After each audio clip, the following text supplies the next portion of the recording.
Hi, welcome to Notes from the Field, the Garden Continuum's video blog.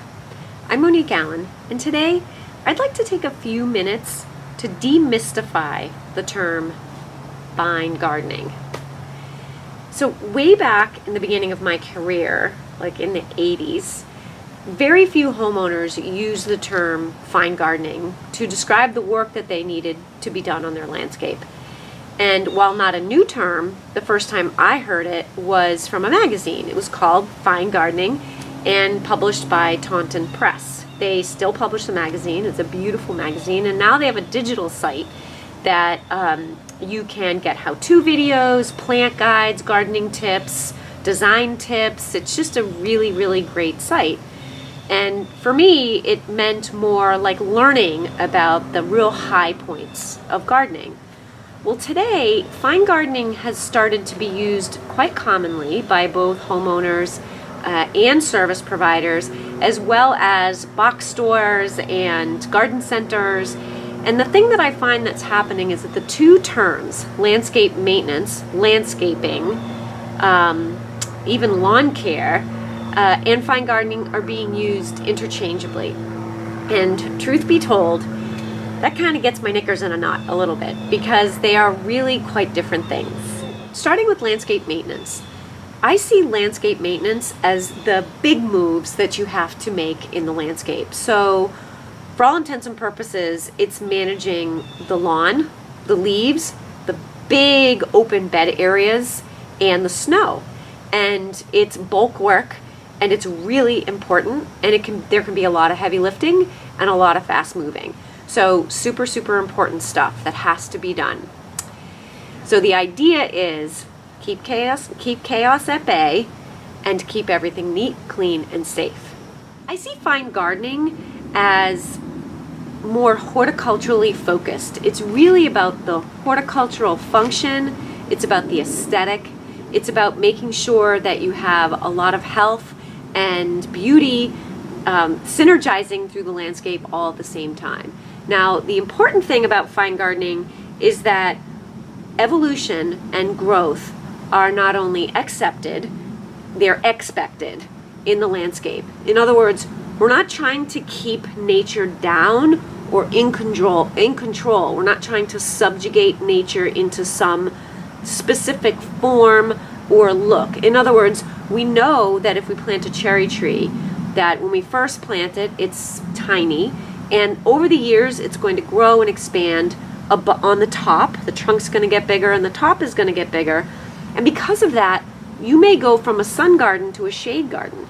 The other thing that's going to happen is that tree is now going to send out a ton of roots, and it's going to start occupying most of the soil niche down below. So the plants that were able to cohabitate with that cherry easily won't be able to anymore. So the point is, there's a lot with fine gardening. You're really looking at all of the horticulture and how to work within an ecosystem with all of the players. So there's a necessity for a fine gardener to have a lot of skills. First off, fine gardeners are great problem solvers. Here's the thing. There is no way to excel as a fine gardener if your expectation is to deliver repeatable, predictable services based on a calendar. It's just not how it works. Fine gardeners need to visit a site, assess a site, and then make decisions based on what they see. And the things that they're seeing has a lot to do with what's going on in nature. So number two, fine gardeners are committed partners with nature. There is no way to deliver fine gardening services if you're not paying attention to your local climate, to the weather patterns, to what's going on with insects and diseases, to what may be up with a certain plant, post-storm, what's happening, what plants were affected. So the idea is understanding that nature is a one-on-one partner with gardening is really, really important. And third, fine gardeners are just naturally passionate about the work. So often you'll find that fine gardeners are plant geeks. They may be real design enthusiasts, and not just around plants. They may be design enthusiasts around collecting antiques, cars, stonework. I mean, there's lots of things, but generally fine gardeners are enthusiastic about things in nature. So the cool thing about that is that if they're enthusiastic personally and they're passionately following something, and then they're also working for you, you know that they're bringing that passion to the job every day. You're probably wondering how a fine gardener even becomes a fine gardener. Now, of course, there's a lot of study involved. So there's a lot of different threads that one could follow, from botany to horticulture to soil science. I mean, there's a lot. But the truth of the matter is, most fine gardeners are learning hands-on. So a lot of people who come to work for the Garden Continuum are actually starting as avid gardeners themselves and then learning the trade by doing it. It's how I learned. I started out as an apprentice and just kept learning and learning, and then I added the book learning on top of it. So one cool thing is, I started out my career, the first 10 years of being a fine gardener, I was an apartment dweller. And so I didn't have a landscape of my own. And so basically what I did was I started with windowsills and then moved to window boxes, and then got like a mini little deck, or I had a door that went from like an outside opening so I could have planters. So most of my learning really came from container gardening. And then little by little, I ended up finding apartments that had a bigger deck, or ultimately I landed in an apartment that had a big deck and also had a yard that I convinced the landlord to let me take over and beautify. So fine gardening really has a lot to do with how much you are paying attention to the garden, to the plants, and watching the evolution of what's going on. That's an amazing partner to have in your landscape. So you're probably asking yourself, do I need a fine gardener?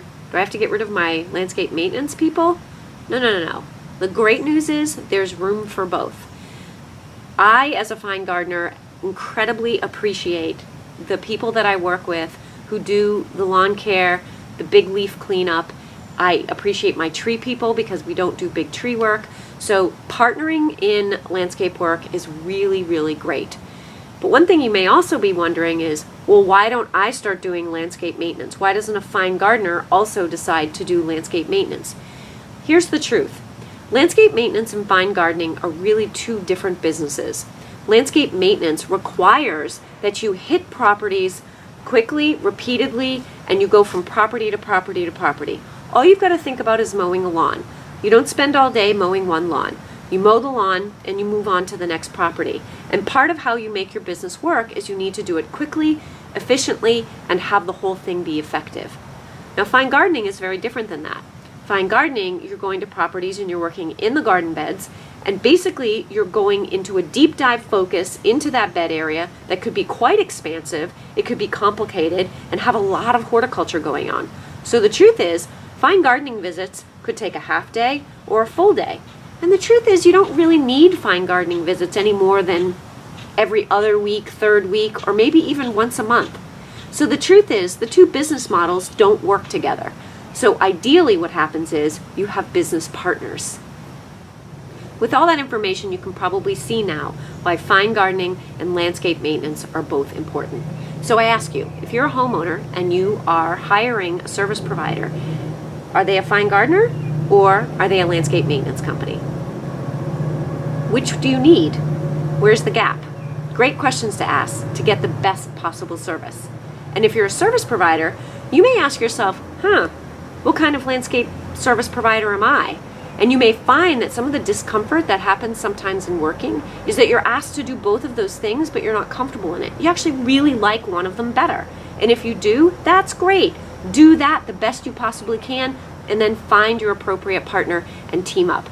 So I hope this information was useful. And I'd love to have some comments and questions below. I love that kind of after engagement. Please like and share this video. I'm Monique Allen. Thank you for watching, and garden on.